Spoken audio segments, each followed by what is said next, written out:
दर्शकों नमस्कार। Hope all is good. आप सभी का एस्ट्रो क्राउन एसएच में स्वागत है। आपने मेरे पिछले वीडियोस में देखा होगा कि किस तरीके से धन भाव, profession house, are karmas are all related. मैंने एक नियम बताया मिड कस्प से 10th हाउस का मिड कस्प लॉर्ड हमें हमारे धन, हमारे प्रोफेशन के बारे में बताता है, हमारे कर्मास के बारे में बताता है। सेकंड मैंने आपको बताया इंदु लग्न, और जिसको धन लग्न भी कहते हैं, वो भी हमारी कुंडली में हमारे प्रोफेशन और कर्मा हाउस के और मनी के बारे में बताता है, धन के बारे में बताता है, जिसका वीडियो मैं ऑलरेडी डिटेल में डाल चुकी हूँ। इन केस आपने उसको नहीं देखा है तो please go through that, it will help you a lot. आज आपको मैं बताने जा रही हूँ तीसरा नियम। अगर आपकी कुंडली में धन योग हो, कुछ ऐसे योग होते हैं जिनको हम धन योग कहते हैं, राजयोग, धन योग और थ्रीशडाई, इनको अपनी कुंडली में अलग करके रख लीजिए। आपकी प्रेडिक्शन बड़ी इजी हो जाएगी। तो राजयोग तो आपको स्टेटस देते हैं, विष्णु स्थान और लक्ष्मी स्थान के मिलने से राजयोग बनता है। लेकिन ये धन योग कैसे बनता है? देखिए, हमारी कुंडली में 4 स्थान होते हैं, दूसरा घर, 5वां घर, 9वां घर और 11वां घर, जिनको धन स्थान कहा जाता है। बेसिकली दूसरा और 11वां घर धन स्थान का होता है, लेकिन जो 5वां और 9वां भी इनसे अलग नहीं, ये इनको सपोर्ट देता है। तो अगर आपकी कुंडली में दूसरा घर, सेकंड लॉर्ड और 5th लॉर्ड कनेक्टेड हो तो भी एक धन योग बनेगा। सेकंड लॉर्ड, 9th लॉर्ड, इनका कनेक्शन हो तो भी ये धन योग बनेगा। सेकंड लॉर्ड, 11th लॉर्ड, अगर इनका कनेक्शन हो तो भी धन योग बनेगा। मतलब ये किसी भी घर में इकट्ठे बैठे हों, एक दूसरे को एस्पेक्ट कर रहे हों, या राशि परिवर्तन, तो धन योग कहलाता है। ये तो था दूसरे घर का। अब देख लेते हैं 5वें घर से। 5th लॉर्ड और 9th लॉर्ड अगर इकट्ठे बैठ जाएं, या इनका किसी भी तरीके से एस्पेक्ट हो, राशि परिवर्तन हो, तो धन योग बनता है। और कहाँ बनता है? जहाँ पर 5th लॉर्ड और 9th लॉर्ड इकट्ठे होकर बैठेंगे जिस भी घर में, तो उस घर में, उस घर से रिलेटेड धन योग बनेगा। Then 5th lord and 11th lord, 9th lord and 11th lord, अगर ये सब आपस में इकट्ठे बैठे हों, एक दूसरे को एस्पेक्ट कर रहे हों इन एनी फॉर्म, और इनका राशि परिवर्तन हो, तो धन योग बनता है। तो आइए देखते हैं, समझते हैं इनको कुछ एग्जाम्पल्स के साथ। मेरे पास ये एक कुंडली है मेष लग्न की, जिसमें मेष लग्न में सेकंड हाउस लॉर्ड कौन होगा? शुक्र होगा। और 5th house lord sun, 11th house lord Saturn and 9th house lord will be Jupiter. अब हमें देखना ये है कि इस कुंडली में किस किस का, इन चारों घरों में से किस किस का योग बन रहा है। तो मैंने ये देखा कि मेष लग्न की कुंडली है, इसमें सेकंड लॉर्ड और 11th लॉर्ड 7वें घर में बैठे हैं। मतलब Venus and Saturn, second lord is Venus and 11th lord in Mesh Lagna is Saturn. They are sitting together in 7th house. Means ये 7th house में धन योग बना रहे हैं. अब जिस स्थान पर ये धन योग बनाते हैं उस स्थान को लाभ होता है. मीन्स ये कहाँ बना रहे हैं? पार्टनर्स हाउस में और बिजनेस हाउस में. तो ये अगर इसके सामने वाला घर जस्ट ऑपोजिट, इसके सामने वाला घर कौन सा होगा? लग्न. लग्न मतलब 7th हाउस से जो 7th फ्रॉम 7th कौन सा होगा? लग्न होगा. और कौन सी राशि होगी? फर्स्ट राशि. तो मीन्स 7th हाउस और फर्स्ट हाउस लग्न दोनों जगह से हमें धन की प्राप्ति हो सकती है. मतलब source of income, source of money will be from 7th house. Significations from your partner, from your spouse, from business or from Lagna house. तो यहाँ पर जो धन योग बना वो बना सेकंड लॉर्ड और 11th लॉर्ड के मिलने से. अब दूसरा एग्जाम्पल देखते हैं हम. ये है एक लियो लग्न की कुंडली. इसमें लियो लग्न में 9th लॉर्ड कौन होगा? मंगल होगा. और 11th लॉर्ड इज मरकरी. तो यहाँ पर मंगल 9th लॉर्ड और 11th lord they are sitting in 6th house with sun, Mars and Mercury. They are sitting together in 6th house. Means जो धन योग बन रहा है वो हमारे कौन से घर में बना? छठे घर में बना. तो जिस स्थान पर धन योग बनता है उस स्थान से संबंधित हमें पैसा मिलेगा. वो हमारे लिए सोर्स ऑफ मनी हो सकता है. और 6 क्योंकि 6 अगर इन केस 6th हाउस से ऑपोजिट हाउस, मतलब 6 के ऑपोजिट कौन सा हुआ? सामने कौन सा हुआ? 12th house. अगर वो खाली है, ये शर्त है. जैसे कि 7th के ऑपोजिट भी मेष राशि में कोई प्लैनेट नहीं था, वो खाली थी. तो दोनों ही घरों से हमको धन की प्राप्ति होगी, सोर्स ऑफ इनकम होगा.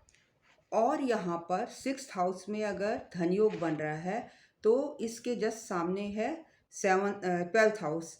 तो मतलब जिस स्थान पर बनता है और जिस स्थान को देखता है दोनों ही जगहों से हमें मनी आ सकती है. That will be our source of income. अब एक और कुंडली है. ये जो अभी हमने देखा तो यहाँ पर पहले केस में 2nd और 11th का कनेक्शन बन रहा था. इस केस में 2nd केस में 9th and 11th. And now I have 3rd कुंडली जो कि कैंसर लग्न की है. कैंसर की लग्न की कुंडली में जो 11th हाउस का लॉर्ड होगा वो कौन होगा? शुक्र होगा. और शुक्र कहाँ बैठा है? शुक्र बैठा है 12वें घर में. राइट. 9th हाउस का लॉर्ड जुपिटर वो बैठा है 6th हाउस में. तो क्या ये अलग अलग बैठे हैं तो क्या ऐसे में भी धन योग बनेगा? जी हाँ, मैंने बताया था कि अगर इनके लॉर्ड एक दूसरे को एस्पेक्ट कर रहे होंगे या इनका राशि परिवर्तन होगा तो भी धन योग बनेगा. तो इस केस में Venus from 12th is expecting 6th house. Means जो हमारा पैसे का, धन का जो सोर्स होगा वो दोनों जगह से हो सकता है. सिक्स्थ हाउस से भी और ट्वेल्थ हाउस से जुड़ा हो सकता है। तो ये हमारा था, this was 11th house and 9th house connection. Now let us see, yes, another chart. This is again a Libra Lagan chart in which ninth lord is Mercury and 11th lord is Sun. Libra लग्न में जो ninth Lord होगा वो mercury होगा, right, और जो 11th Lord होगा वो होगा सूर्य। ये दोनों ही सूर्य और मरकरी लग्न में बैठे हैं, इसका मतलब लग्न में ये धनयोग बना रहे हैं। और इसके जो सामने है, बिल्कुल ठीक सामने घर है, 7वां घर वो खाली है। तो इसका मतलब कि व्यक्ति का सोर्स ऑफ इनकम, व्यक्ति को कहाँ से पैसा आएगा, लग्न से भी आ सकता है और 7वें घर से भी रिलेटेड सिग्निफिकेशन से उसको पैसा आ सकता है। तो क्या जब ये ऐसे योग होते हैं, तो ये तो हुआ योग की बात, पर ये धन योग करते क्या हैं? धन योग एक्चुअली आपकी अर्निंग पोटेंशियल को बढ़ा देते हैं। अगर आपकी कुंडली में धन योग होगा तो आप अगर मेहनत करेंगे तो आप ज़्यादा धन कमा सकते हैं, मतलब कम एफर्ट से आपको ज़्यादा फायदा हो सकता है। तो क्या, अब आप प्रश्न पूछ सकते हैं, तो क्या ये हमेशा ही हमें धन देंगे? देखिए, ये जो योगाज हैं ये हमें प्रॉमिस करते हैं कि हमें धन मिलेगा, कहाँ से मिलेगा, और जिस अगर it also depends on the strength of the planets, कि प्लैनेट्स की कितनी स्ट्रेंथ है, तो उससे आपका धन का अमाउंट आप देख सकते हैं कि ज़्यादा मिलेगा, कम मिलेगा। लेकिन क्या ये हमेशा मिलता रहेगा? नहीं, ऐसा नहीं होता। वैदिक एस्ट्रोलॉजी के अकॉर्डिंग दशा हमें ये बताती है कि कब मिलेगा। योगा ने तो हमको बता दिया हमें धन मिलेगा, लेकिन हमें ये भी तो जानना है ना कि कब मिलेगा। तो कब हमें कौन बताएगा? दशा बताएगी। तो अब देख लेते हैं कि अगर हमारी कुंडली में छठे घर में, अगर हमारी कुंडली में छठे घर में जो मैंने बताया है ये इस तरीके का धन योग बन रहा होगा, तो इसकी कंफर्मेशन भी हमें चाहिए कि क्या पक्का। कई लोगों को ऐसा होता है कि दशा आ जाती है और वो उनको पैसा नहीं आता जितना वो एक्सपेक्ट करते हैं। दशा भी अच्छी है, सब कुछ अच्छा है और योग भी बन रहा है, तो उस केस में कई कई लोगों को क्यों नहीं उसका लाभ मिलता। उसका लाभ जानने के लिए, जैसे मैंने अपने पिछले वीडियो में भी बताया था, कि आप नवांश कुंडली को रेफर करेंगे। अगर इस घर में जो बैठे प्लैनेट्स हैं उनकी स्ट्रेंथ नवांश हाउस में भी अच्छी है, तो ही आपको भरपूर धन लाभ होगा। और इन केस अगर ये इनकी स्ट्रेंथ कम है या ये कम्बस्ट हैं, तो इन दैट केस इनकी धन योग की पावर कम हो जाएगी। अब देखते हैं कि अगर एट्थ हाउस में ये धन योग बन रहा है, तो और वो किसी महिला का चार्ट है, किसी महिला के चार्ट में 8वें घर में ये योग बन गया, तो हम कैसे जानेंगे कि इसके क्या रिजल्ट होंगे?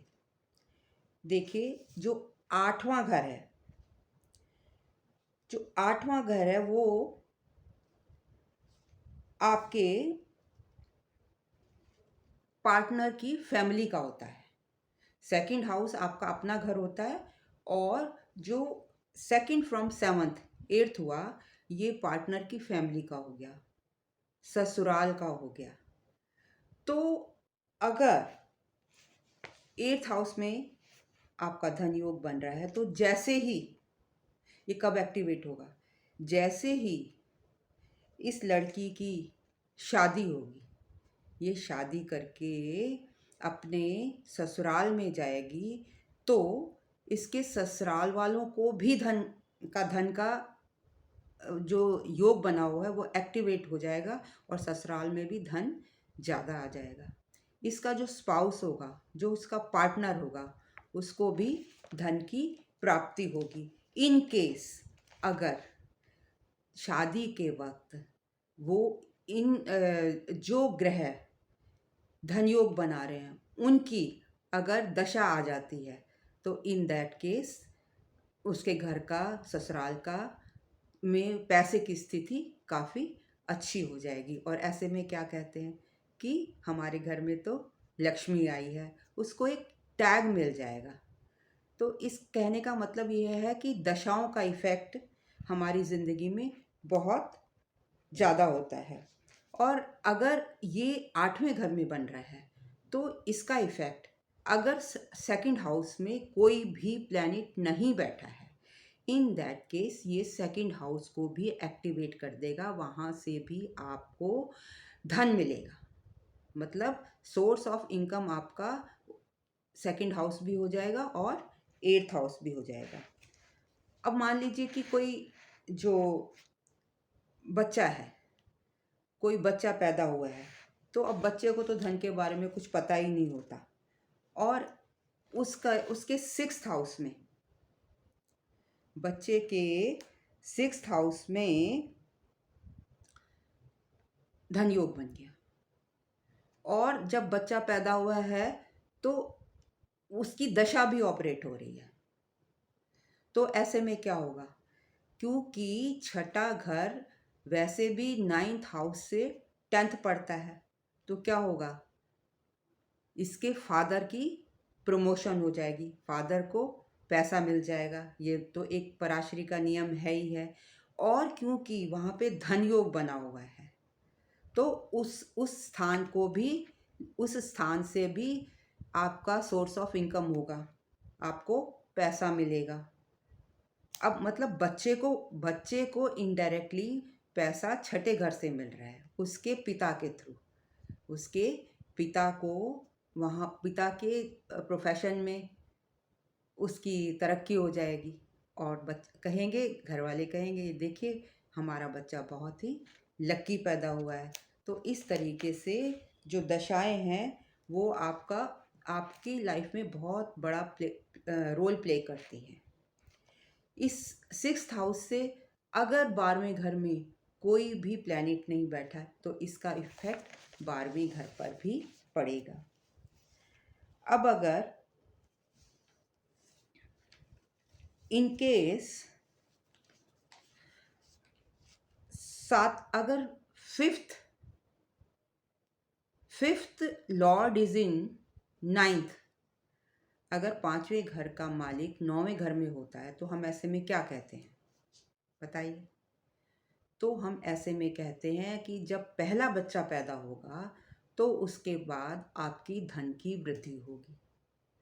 तो मेरा कहने का मतलब है कि अगर दशा भी ऑपरेट कर रही है और बच्चे का जन्म भी हुआ है फिफ्थ या नाइन्थ में, या कोई जो जिसको ये फिफ्थ या नाइन्थ लॉर्ड जो एस्पेक्ट कर रहे हो, या राशि परिवर्तन हो रहा हो, वहाँ पर बन रहा हो, तो उस केस में जो है आपको धन की प्राप्ति होगी। और हम क्या कहेंगे कि बच्चा बहुत लकी पैदा हुआ है, इसके अपने साथ धन लेकर आया है।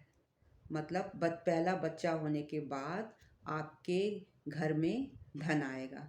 अगर पाँचवें में या 9वें में, या इनके ग्रह आपस में इकट्ठे बैठे हैं, या किसी तरीके से एस्पेक्ट हो रहा है, या इनका राशि परिवर्तन हो रहा है, तो भी ये धन योग बनाएंगे।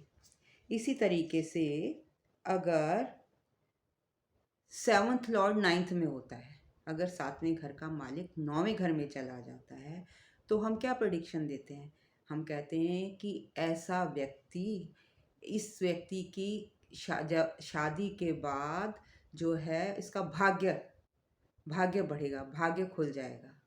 तो अगर सेवन्थ लॉर्ड नाइन्थ में है और नाइन्थ हाउस में नाइन्थ और इलेवेंथ के कॉम्बिनेशन से या 5-9 के कॉम्बिनेशन से या सेकंड हाउस के कॉम्बिनेशन से धन योग बन रहा है, तो ऐसे में जो भी आपके घर में वो आएगी, बहू आएगी या जो भी लड़की आएगी, तो उसे भी लक्ष्मी का रूप दे दिया जाएगा। उसे कहा जाएगा कि ये हमारे घर में लक्ष्मी आई है और उनके घर में धन की वृद्धि हो जाएगी। क्यों हो जाएगी? क्योंकि ये नाइन्थ हाउस में या फिफ्थ हाउस का या सेकंड हाउस का या 11th हाउस के जो 2 प्लैनेट्स हैं, वो किसी एक जगह योग बना रहे होंगे। अगर नाइन्थ हाउस में बना रहे हैं या इनके कॉम्बिनेशन से 7th हाउस में बन रहा है, तब भी ऐसा ही होगा। क्योंकि 2 प्लैनेट्स मिलकर बैठ तो कहीं भी सकते हैं, किसी भी घर में अपना ये योग बना सकते हैं, राइट? अगर 7th लॉर्ड 10th में बैठ जाए, तो ऐसे में क्या होता है? 10th हाउस किस चीज़ का है? स्टेटस का है। और धन योग बन रहा है 10वें घर में, 7वें घर में, कहीं भी धन योग बन रहा है और दशा भी आ गई है, तो उस केस में भी आपको आपके जो पैसे की स्थिति है वो बढ़ जाएगी। आपके पति का स्टेटस बढ़ जाएगा। मतलब एक तो दशा है, एक 7th लॉर्ड 10th में बैठ गया तो पति का स्टेटस बढ़ेगा, और अगर साथ में धन योग भी बना है तो उसको वो मल्टीफोल्ड इनकम आपको दे देगा। इसी तरीके से, और ये जो डेस्टिनी है ये इंटरलिंक्ड होती हैं। ऐसा नहीं कि आप ही के चार्ट में नज़र आ रहा होगा, ये आप जो रिजल्ट्स हैं ये पार्टनर के चार्ट में से भी देख सकते हैं। तो ये था मेरा एनालिसिस अबाउट द धन योगा और इन रिलेशन टू प्रोफेशन। कहाँ से पैसा आएगा आपके पास, कहाँ से आपको स्टेटस मिलेगा, कब मिलेगा, कैसे मिलेगा। और इन केस अगर आपको इसका इफ़ेक्ट नहीं आ रहा है, तो आपने क्या करना है? आपने इसकी स्ट्रेंथ को नवांश में चेक करना है। अगर इनकी नवांश में स्थिति अच्छी है तो 100% धन योगा आपको फलित होगा, इसका फ्रैक्टिफिकेशन होगा। तो ये था मेरा विश्लेषण अबाउट धन योगा। जल्दी आती हूँ एक नेक्स्ट पॉइंट के साथ, जिससे आप प्रोफेशन के बारे में, आपका प्रोफेशन कैसा होगा, क्या होगा के बारे में जान सकते हैं। और वो क्या है? अष्टक वर्ग, सर्वाष्टक वर्ग। सो ये सब जानने के लिए जुड़े रहिए मेरे साथ। Thank you very much for listening me so patiently. अगर आपको मेरा वीडियो पसंद आया हो तो please like, comment, share and subscribe ज़रूर कीजिए। मेरा मनोबल बढ़ाइए, सो दैट कि मैं दिन प्रतिदिन आपके लिए नए से नया, अच्छे से अच्छा वीडियो आपकी नॉलेज के लिए लेकर आऊँ। और in case of consultation you can contact me on snehkapoor1812@gmail.com. Thank you very much. Namaskar.